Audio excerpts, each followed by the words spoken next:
আবারও নজর রাখবো বাংলার দিকে, কারণ এসআইআর নিয়ে ইতিমধ্যেই রাজপথে নামছে একদিকে মমতা, অন্যদিকে অভিষেক। কমিশনের উপর স্নায়ুর চাপ বাড়াতে রাস্তায় নামছে আজ তৃণমূল। দুপুরের পর শহর কলকাতায় রয়েছে যানজটের আশঙ্কা। বিস্তারিত যাব, সঙ্গে রয়েছে প্রতিনিধি শেখ মনিরুল। মনিরুল, কি জানতে পারছো?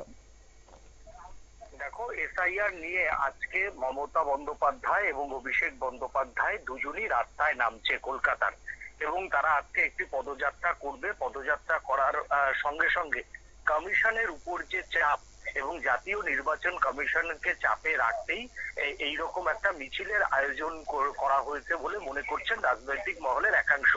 প্রথমেই তোমাকে ক্লিয়ার করে দিয়ে, আজকে থেকে এসআইআর শুধুমাত্র পশ্চিমবঙ্গে চালু হয়েছে এমনটা নয়। তামিলনাড়ুতে চালু রয়েছে, তোমার ইসেতে কেরলে চালু রয়েছে। ভারতের মোট 12টি রাজ্যে কিন্তু এসআইআর চালু হয়েছে। সেই জায়গাতে দাঁড়িয়ে ভারতের কোনো অঙ্গরাজ্যে, এই যে 11টি রাজ্য, সেইখানে নিয়ে কিন্তু এসআইআর নিয়ে রাজনৈতিক বিরোধিতা রয়েছে। তবে এসআইআর কে চ্যালেঞ্জ করে বা এসআইআর কে নিয়ে সরাসরি কিন্তু কেউ কমিশনের বিরুদ্ধে প্রথম দিনই রাস্তায় নামেনি। প্রত্যেকটি রাজনৈতিক দলের, মানে আমি স্ট্যালিনের দলের সকালবেলা আমি তাদের প্রেস কনফারেন্স শুনছিলাম। স্ট্যালিনের দল পরিষ্কার তারা জানিয়ে দিয়েছে যে এসআইআর নিয়ে তাদের বিরোধিতা জারি থাকবে। যদি কোনো বৈধ ভোটার যখন বাদ যাবে, সেটা যদি তাদের হাতে আসে, তখন তারা এসআইআর নিয়ে কমিশনের বিরুদ্ধে তারা রাস্তায় নামবে বা দিল্লিতে গিয়ে তারা ধর্ণা প্রদর্শন করবে। কিন্তু মমতা বন্দ্যোপাধ্যায় তোমার হচ্ছে যে 1 মাস ব্যাপী যে এসআইআর প্রথা চলবে, সেই প্রথা চলার শুরুর দিন থেকেই বিরোধিতা করে রাস্তায়। অর্থাৎ বিএলওদের উপরে প্রত্যক্ষ এবং পরোক্ষ একটা চাপ জারি রাখা এসআইআর এর মাধ্যমে এই পথে নামার মধ্যে, এমনটাই মনে করছে রাজনৈতিক মহলের একাংশ। তবে আরো একটা বিষয়, যারা অন্যান্য রাজ্য থেকে সম্প্রতি যারা পশ্চিমবঙ্গে অবস্থান করছেন বিভিন্ন কাজের জন্য বা বিভিন্ন পেশার জন্য, তাদের ভোটের নাম বাদ যাবে কিনা সেই বিষয় নিয়েও কিন্তু নানা প্রশ্ন উঠছে।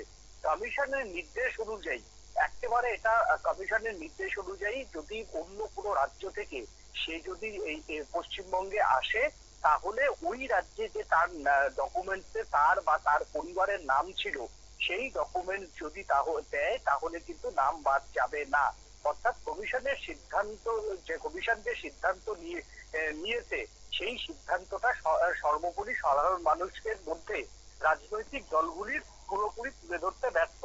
অন্যদিকে তোমার হচ্ছে আরো একটা কমিশনের সিদ্ধান্ত অনুযায়ী তোমাকে বলতে পারি যে কমিশন পরিষ্কার জানিয়ে দিয়েছে, অন্য রাজ্য থেকে যারা পশ্চিমবঙ্গে সম্প্রতি বছর 5 বা 10 বা 15 যারা অবস্থান করছে, তাদের অন্য রাজ্যের যে কার্ডগুলো রয়েছে বা তাদের পরিবারের যে ভোটার লিস্টে নাম রয়েছে, সেই তালিকা ধরেও যদি নাম বাদ যায়, তাহলেও কিন্তু আবেদন করতে পারবে।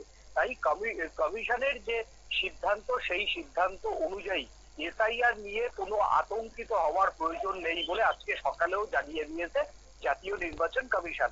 জাতীয় নির্বাচন কমিশন যেটা জানিয়েছে, যারা এসআইআর এর যে বিএলওরা যাবে, তাদের সঠিক পরিচয়পত্র একটা সাধারণ মানুষের দেখার কর্তব্য, এবং কমিশনের নির্দেশ অনুযায়ী বিএলওরা থাকবে, তাদের মাথায় জাতীয় নির্বাচন কমিশনের লোগো দেওয়া টুপি থাকবে, তাদের নিজস্ব আই কার্ড থাকবে, এবং কোনো বাড়িতে যখন যাবে, একজনের বাড়িতে যদি বিএলও যখন প্রবেশ করবে, সেই পরিবারের সম্পূর্ণ অধিকার রয়েছে যে বিএলও সঠিক পরিচয়পত্র দেখা এবং সেটাকে ছবি তুলে রাখারও কিন্তু সম্পূর্ণ অনুমতি দিয়েছে জাতীয় নির্বাচন কমিশন। অন্যদিকে মমতা বন্দ্যোপাধ্যায় দেখো, রাজনীতি করার জন্য তিনি রাস্তায় নামছে, এবং এই যে বৈধ এবং অবৈধ ভোটার, সেই বৈধ এবং অবৈধ ভোটার, তারা বলছেন যে বৈধ ভোটারদের নাম বাদ দেওয়া যাবে না। কমিশন প্রথম দিনই পরিষ্কার করে দিয়েছে, সঠিক কাগজপত্র দেখাতে পারলে কোনো বৈধ ভোটারের নাম বাদ দেওয়া যাবে না। তাহলে যেই ক্ষেত্রে এখনো হিয়ারিং হলো না, তার আগে মমতা বন্দ্যোপাধ্যায়ের এই যে অগ্রিম পথে নামাটা, এইটা নিয়ে কিন্তু ইতিমধ্যেই রাজনৈতিক মহলে প্রশ্ন শুরু হয়েছে। ধন্যবাদ। অর্থাৎ কমিশনের উপর স্নায়ুর চাপ বাড়াতেই তৃণমূলের এই কর্মসূচি বলে রাজনৈতিক মহলের দাবি। অন্যদিকে রাজধানী কলকাতার বুকে ফের একবার উত্তাল মিছিলের আবহ। দুপুরের পর থেকে শহরের জুড়ে যানজটের একটা আশঙ্কা রয়েছে, হোক সেটা লালবাজার থেকে শুরু করে ময়দান কিংবা ধর্মতলা, সর্বত্র এখন পুলিশের কড়া নজরদারি। বৃহৎ সংখ্যায় মোতায়েন করা হয়েছে নিরাপত্তা বাহিনীও। নিয়ে নিচ্ছি ছোট্ট একটি বিজ্ঞাপন বিরতির, সঙ্গে থাকুন।